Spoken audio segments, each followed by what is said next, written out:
One से माननीय मुख्यमंत्री जी को यही बात कह रही थी कि आप संगठन को मजबूत करेंगे तभी हम आने वाले चुनाव का सामना कर सकते हैं। ये बहुत कठिन घड़ी है हमारे लिए।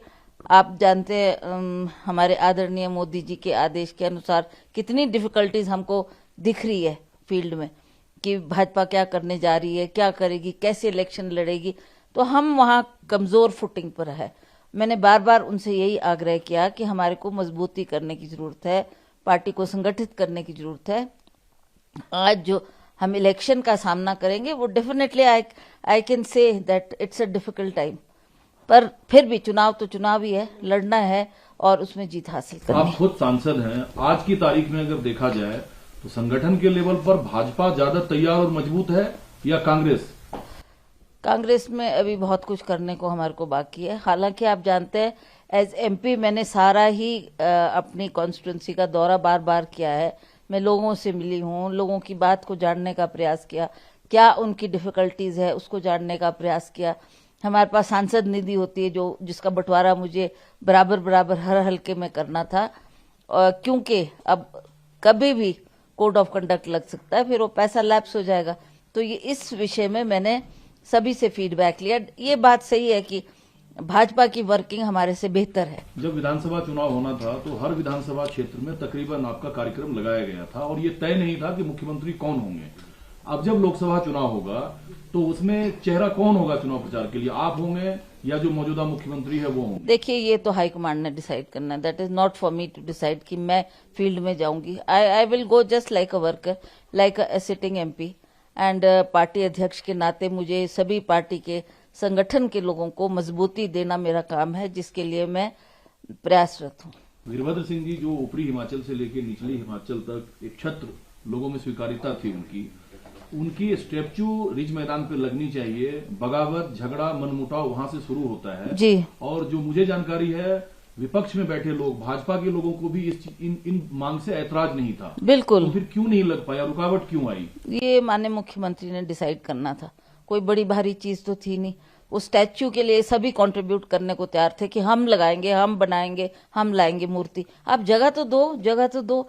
हमारी कितनी महात्मा गांधी की स्टैच्यू है, इंदिरा जी की स्टैच्यू है, डॉक्टर परमार की है, और उसी तरह से अटल बिहारी वाजपेयी की भी है। तो हम भी चाहते थे कि वीरभद्र सिंह जी, जिनका बहुत बड़ा कंट्रीब्यूशन रहा आज के मॉडर्न हिमाचल को बनाने में, तो ये सिर्फ हमारी चाहनी थी।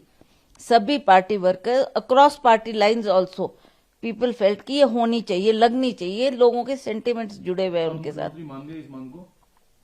अभी तो कोई चर्चा नहीं हुई है, पर कल विक्रमादित्य ने अवश्य इस बात को अपनी प्रेस कॉन्फ्रेंस में कहा कि लोगों की चाह होते हुए और बार बार उनसे मांग करते हुए भी ये बात क्यों सिरे नहीं चढ़ पाई। जो 6 विधायक निष्कासित हुए, पार्टी के साथ साथ आपके परिवार में भी उन विधायकों का एक आस्था, एक विश्वास है, उनके लिए अब क्या करेंगी आप लोग?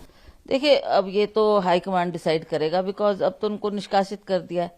अब क्या उनका रोल रहेगा, क्या वो आगे स्ट्रेटजी बनाएंगे? कोर्ट तो जाएंगे वो लोग? हैं? कोर्ट तो जाएंगे?